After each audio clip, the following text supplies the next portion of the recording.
কুমিল্লার গোমতী নদী।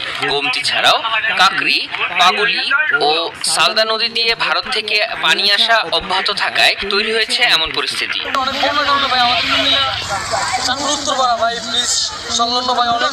অবস্থা ভাই, পানি হয়ে গেছে ভাই, দোয়া করবেন ভাই কুমিল্লাবাসীর জন্য ভাই। আমরা কুমিল্লা শহরেও একটু পানি ঢুকে গেছে, প্লাস গ্রামে অনেক কষ্ট ক্রিকেট করি মাঠ থেকে শুরু করছে ভাই, ব্রিজ পর্যন্ত ভাই মানুষের অবস্থা কি খারাপ ভাই, সবাই দোয়া করবেন ভাই। রাত্রে পানি আইছে, সব শেষ, পানি গেছে। যা পারছে খোলা পানি কিছু উঠেছে আর কি, আমাদের জন্য কষ্ট করে। আর দুই ছেলে লইয়া কোনো রকমে আমরা বাঁচতাম আসি আর কি, একটু বাঁচার কাম শেষ।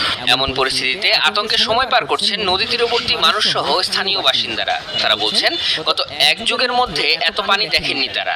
ঘরবাড়ি ডুবে যাওয়ায় টিক্কারচর এলাকায় শহর রক্ষা বাঁধে আশ্রয় নিয়েছে শতাধিক পরিবার। আমরা